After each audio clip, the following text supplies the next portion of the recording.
students, today we will continue our previous topic interface Python with SQL part second. Okay, इसी chapter में हमने last lecture में किया था कि हम पाइथन के अंदर एसक्यूएल की कमांड्स को कैसे इम्प्लीमेंट कर रहे हैं, ठीक है, एग्जीक्यूट कर रहे हैं। तो कुछ और कमांड्स को आगे हम इसमें कंप्लीट करेंगे। Method to manage MySQL database transactions in Python. Python में डाटाबेस ट्रांजेक्शन की कुछ मेथड्स हैं, उनको कैसे मैनेज करते हैं। तो कुछ मेथड्स देखो क्या कह रहे हैं, commit, roll back, auto commit. अब यहां पर क्या है हमारे पास, ये कुछ आपके पास मेथड्स हैं। अब मेथड्स क्या है ये देखो क्या कह रहे हैं, commit. My SQL connection dot commit method sends a commit statement to the MySQL server committing the current transaction। ठीक है, देखो कमिट का मीन्स क्या होता है। हम जैसे ही एसक्यूएल के अंदर कमांड लिखते हैं तो कमांड आपकी टेबल में इंप्लीमेंट हो जाती है, ठीक है, लेकिन उस कमांड को हम क्या कर सकते हैं, अंडू कर सकते हैं। मीन्स आपने जैसे वर्ड में टाइपिंग करते हैं, टाइपिंग को हम अंडू कर सकते हैं। तो ऐसे जो कमांड्स हमने अप्लाई की है टेबल के ऊपर, इंसर्ट की हो, डिलीट की हो, ठीक है ना, अल्टर की हो, तो उन कमांड्स को हम क्या कर सकते हैं, अंडू कर सकते हैं। अंडू मीन्स अगर हमने अंडू ऑप्शन किया, अंडू ऑप्शन नहीं चलता, लेकिन मैं फॉर एग्जांपल बता रहा हूं कि अगर हमने उसको रिवर्ट करने के लिए कह दिया, तो वो जो हमने उसमें इंप्लीमेंटेशन किया है, कोई रिकॉर्ड इंसर्ट किया, वो रिकॉर्ड क्या हो जाएगा, आपका रिवर्ट हो जाएगा। ठीक है, तो अगर हम कमिट स्टेटमेंट का यूज करते हैं तो वो जो कमांड, हमारी जो कमांड है, वो कमांड एग्जीक्यूट जो हुई है, वो कमांड परमानेंट एग्जीक्यूट हो जाएगी। अब उसके बाद अगर कोई भी कमांड चलाते हो उसके बाद, तो वो प्रीवियस कमांड आपकी डिलीट नहीं होगी। मीन्स जैसे सेव करते हैं तो डाटा परमानेंट सेव हो जाएगा।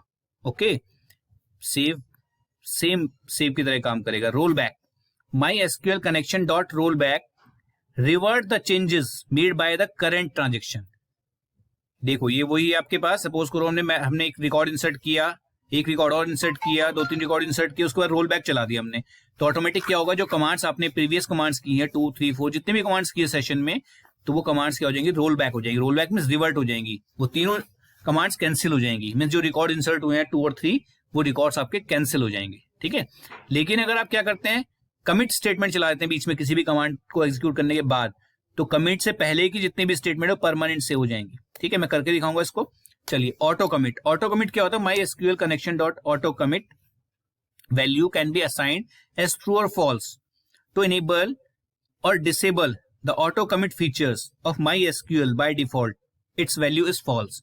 ठीक है, देखो क्या कह रहे हैं कि जो ऑटो कमिट मीन्स ऑटोमेटिक, तो हम अपने डाटाबेस के अंदर ऑटोमेटिक कमिट भी सेट कर सकते हैं। ऑटो कमिट कि जैसे ही हम कुछ भी वर्क कर रहे हैं वो आपका परमानेंट अप्लाई हो जाए, उसे हम क्या करते हैं, ऑटो कमिट सेट कर देते हैं। कैसे करते हैं देखते हैं, चलिए डाटाबेस के अंदर। चलिए अब यहां से मूव करते हैं, अपने डाटाबेस के अंदर एसक्यूएल में चलते हैं।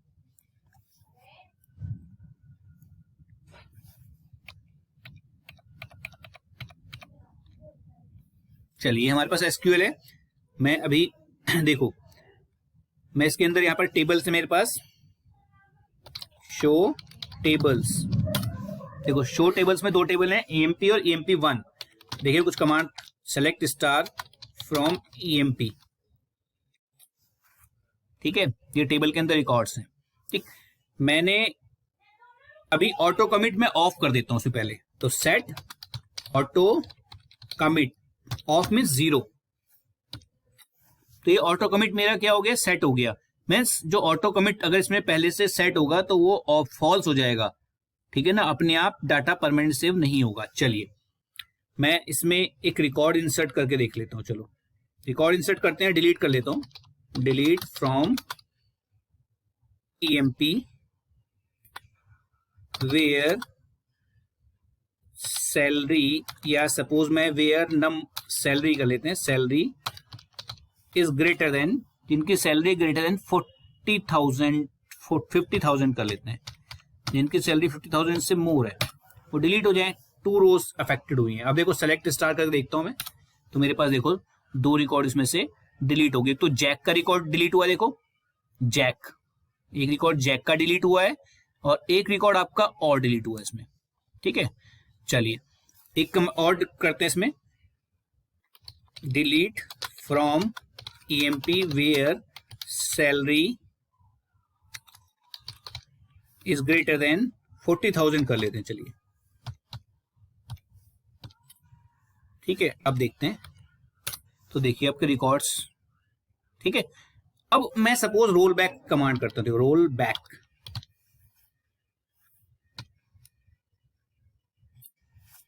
अब मैं सेलेक्ट स्टार करके देखता हूं। तो देखिए मैंने यहां पर आपके सेलेक्ट स्टार किया तो आपके पास 3 रिकॉर्ड्स आ गए आपकी, मतलब जो कमांड मैंने ऊपर अप्लाई की थी वो रिकॉर्ड डिलीट हो गए, ठीक है। लेकिन मैंने इसके बाद रोल बैक किया तो जो प्रीवियस कमांड्स मैंने अप्लाई की थी वो सारी कमांड्स आपकी इग्नोर हो जाएंगी, वो रिवर्ट हो जाएंगी कमांड्स में। जो कमांड्स मैंने पीछे की थी वो सब अंडू हो गई और मेरे रिकॉर्ड्स फिर से टेबल के अंदर आ गए। तो ये कमांड हमारी रोल बैक, ठीक है। अब इसमें एक मैं आपको करके दिखाता हूं। रोल बैक करने से पहले अगर हम कमिट का यूज करते हैं, देखो delete from EMP where salary is greater than suppose 50,000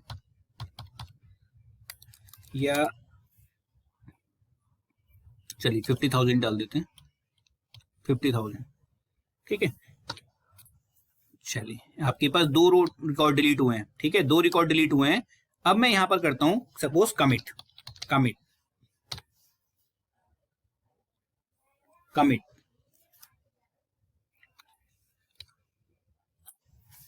commit किया, फिर इसके बाद मैं रिकॉर्ड और डिलीट करता हूं, या एक बार आपको दिखा देता हूं। मेरे पास कमिट किया मैंने, एक रिकॉर्ड और डिलीट करता हूं फिर से 40,000 से मोर वाले रिकॉर्ड, ठीक है।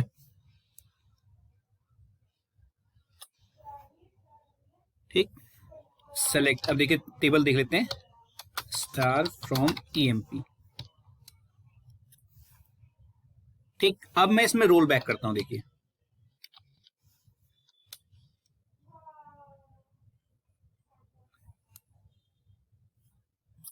रोल बैक, आप सेलेक्ट स्टार करके देखते हैं। तो देखिए यहां पर रोल बैक किया मैंने, तो रोल बैक करने के बाद जो मैंने इससे प्रीवियस कमांड की थी आपकी, delete from EMP where salary 40,000 से मोर, तो 40,000 से मोर वाले रिकॉर्ड इसमें रिवर्ट हो गए। लेकिन जो मैंने इससे पहले किए थे, देखो मैंने इससे पहले किया था कि मोर देन 50,000, तो 50,000 से मोर रिकॉर्ड कौन कौन से थे, जैक एंड कविता। तो जैक एंड कविता के रिकॉर्ड यहां पर नहीं आए, क्यों? क्योंकि मैंने delete from EMP where salary greater than 50,000 के बाद कमिट का यूज किया। तो कमिट ने क्या किया, ये जो स्टेटमेंट मैंने प्रीवियस में अप्लाई की है, ये स्टेटमेंट आपकी परमानेंट एग्जीक्यूट कर दी, मींस इसका जो इफेक्ट टेबल पे हुआ वो परमानेंट इफेक्ट हो गया, उसको रोल बैक फिर से रिवर्ट नहीं कर सकता। लेकिन जो कमांड मैंने बाद में की है, ये रोल बैक ने क्या किया, इस कमांड को रिवर्ट कर दिया, अंडू कर दिया, ठीक है। तो इसे बोलते हैं हम क्या, रोल बैक और कमिट, दोनों का यूज क्लियर हो गया होगा, ठीक है। अब इसमें हम auto commit, auto set, auto commit, set auto commit equal 1, अगर हम यहाँ पे 1 कर देते हैं तो ऑटोमेटिक मेरे डाटाबेस में जैसे मैं कोई भी कमांड अप्लाई करूंगा तो वो कमांड परमानेंट ही आपकी एग्जीक्यूट हो जाएगी, फिर चाहे रोल बैक का यूज करो, कुछ करो, किसी का इफेक्ट नहीं पड़ेगा, ठीक है। तो ये है हमारा ऑटो कमिट, सिंपल, ठीक है। तो मे भी क्लियर हो गया होगा आपको। चलिए इसके कमिट, रोल बैक और ऑटो कमिट क्लियर हो गया है। चलिए नेक्स्ट देखते हैं।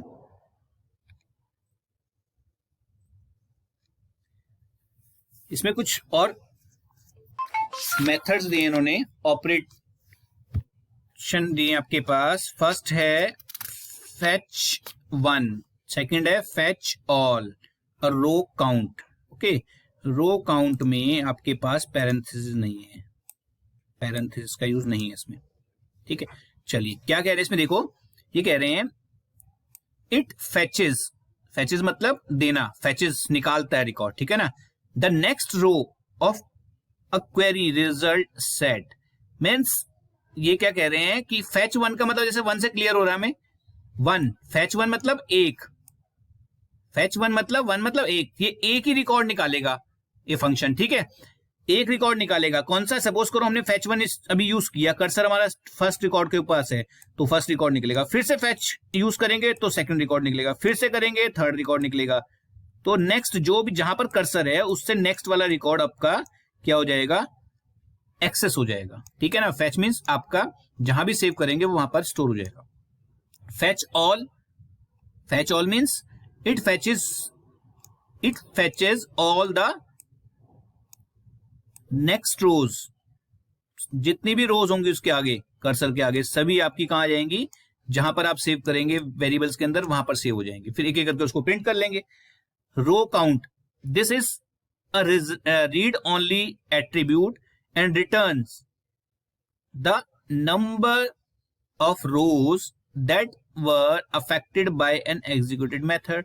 ठीक है ना। इस फंक्शन की हेल्प से हम ये पता लगा सकते हैं कि कितनी रोज हैं। रोज मतलब कितने रिकॉर्ड्स हैं आपके किसके अंदर, जो भी आप डाटाबेस के अंदर फाइल है, उन फाइल को एक्सेस कर रहे हैं, टेबल को एक्सेस कर रहे हैं, उस टेबल के अंदर रिकॉर्ड्स कितने हैं, रिकॉर्ड्स में रो कितनी है। ठीक है ना। ये आपको मिल जाएगा। आप उसको रिकॉर्ड्स प्रिंट कर सकते हैं, टोटल नंबर ऑफ रिकॉर्ड्स। ठीक है, चलिए इसको देखते हैं, प्रोग्राम देखते हैं पाइथन का, कैसे हम इसको एग्जीक्यूट करेंगे। पाइथन में चलते हैं।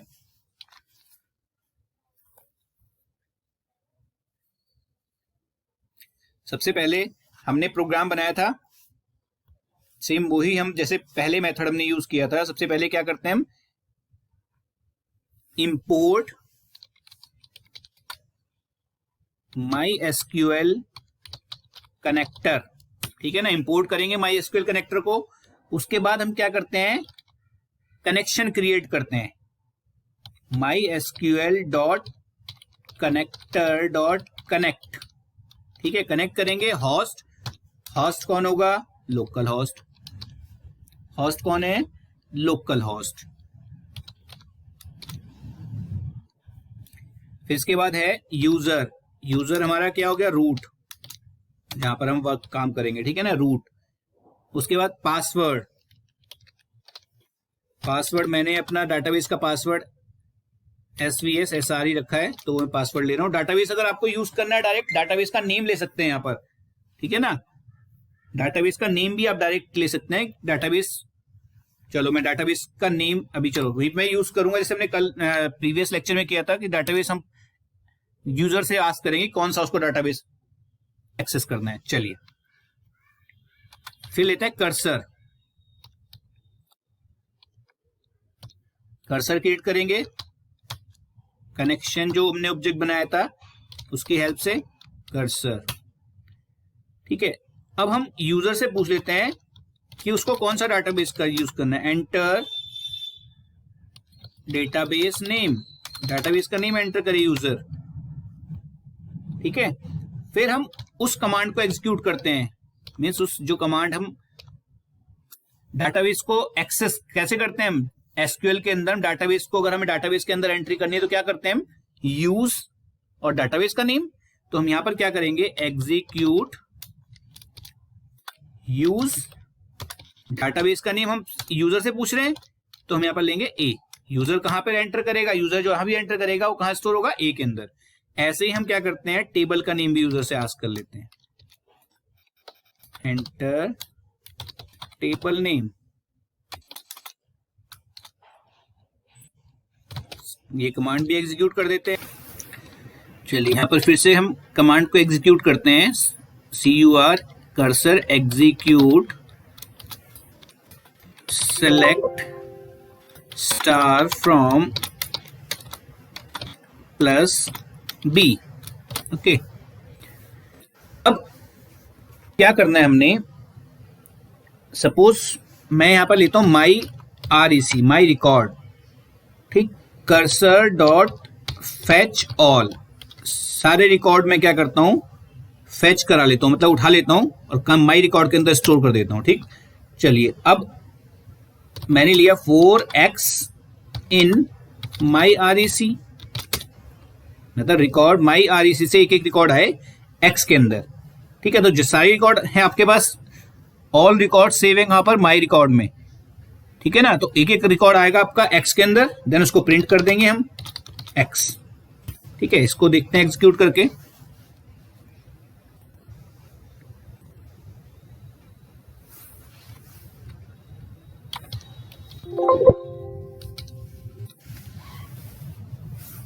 चलिए डाटाबेस लेते हैं XYZ EMP, cursor object no attribute executed. चलिए देखते हैं क्या रह है। चलिए देखते हैं इसमें स्पेलिंग, यहाँ पर एग्जीक्यूट। चलिए अब देखते हैं शुरू करके। रन डाटाबेस हमने लिया XYZ EMP। देखिए कंप्लीट रिकॉर्ड्स प्रिंट हो रहे हैं। फिर से हम यहाँ पर अब फैच ऑल की जगह पर फैच वन लेते हैं। फैच वन, तो फैच वन से क्या होगा, जो कर्सर हमारा है, कर्सर से आगे नेक्स्ट रिकॉर्ड है, वही रिकॉर्ड आपका क्या होगा, फैच होगा, मिस निकलेगा। XYZ EMP, तो देखिए एक ही रिकॉर्ड आ रहा है, ठीक है। तो फैच वन और फैच ऑल में डिफरेंस क्लियर होगा। फैच वन से एक ही नेक्स्ट रिकॉर्ड, जो नेक्स्ट रिकॉर्ड होगा वन, वो आपका रो कह सकते हैं, नेक्स्ट रो है ना, वो आपकी फैच होगी। और फैच ऑल से नेक्स्ट जितनी भी रोज होंगी वो सभी फैचेस होंगी। चलिए एक और इसमें आपके पास एक और ऑपरेटर है। सपोज हमें काउंट करने हैं टोटल नंबर ऑफ रिकॉर्ड, ठीक है ना, जो कर्सर ने जिनको क्या किया, रीड किया है। तो कर्सर डॉट रो काउंट, देखिए फंक्शन यहां पर भी आगे रो काउंट, ठीक। अब लास्ट में हम प्रिंट कर देते हैं इसको, नंबर ऑफ रिकॉर्ड्स कितने हैं, print number of records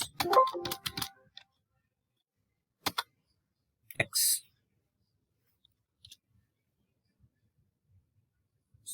number of record count.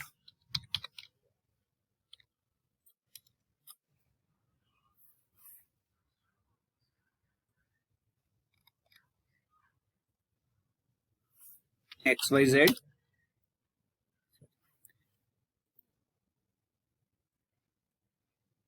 Run XYZ और EMP,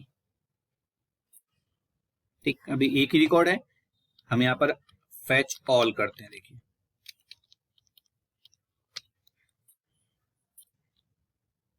EMP, ये हमारा डाटाबेस SQL है,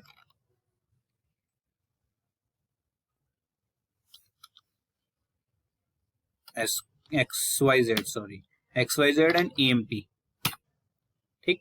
तो नंबर ऑफ रिकॉर्ड्स कितने दिखाए ना, 7। देखिए 1 2 3 4 5 6 7, ओके।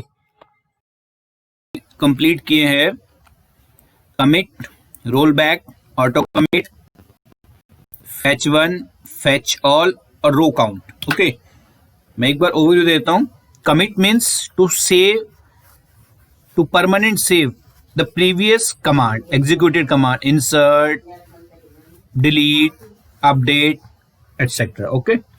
Rollback क्या करता है, revert all the previous commands. Auto commit हम automatic मीन्स by default हम क्या करते हैं, सेट करते हैं किसको, कमिट कमांड को। अपने आप आपका क्या होगा, डाटा जो होगा परमानेंट, जो भी कमांड आप अप्लाई कर रहे हो परमानेंट एग्जीक्यूट होगी। चलिए फिर हमने किया fetch one, fetch all, fetch और रो काउंट। फैच वन में क्या करें, fetches the next row of a query result set. Fetch all में it fetches the all the next rows in a query set result set. Means इसमें सारे rows आएंगी fetch all से, fetch one से सिर्फ सिंगल रो आपकी fetch होगी। Row count, this is read only attribute and returns the number of rose that were affected by an executed method, ठीक है ना। तो नंबर ऑफ रोज दिखाएगा, means number of record show करेगा, ठीक है। तो आज हम इतना ही रखते हैं, ठीक है। इसके रिलेटेड कुछ प्रोग्राम्स जो होंगे वो नेक्स्ट लेक्चर में हम कवर करेंगे। बाकी हमारा सिलेबस कंप्लीट है, चैप्टर कंप्लीट है। चैप्टर में आपके पास मोस्टली हमने सब कुछ कवर कर दिया है। कुछ एक एग्जाम्पल ऐसा मैं नेक्स्ट लेक्चर में डिस्कस करूंगा जिसमें आपकी जो कमांड्स हमने अप्लाई की हैं, ठीक है ना, मोस्टली सभी कमांड्स प्रोग्राम्स के अंदर कवर हो जाए, ठीक है। ओके बेटा, बाय, गुड बाय।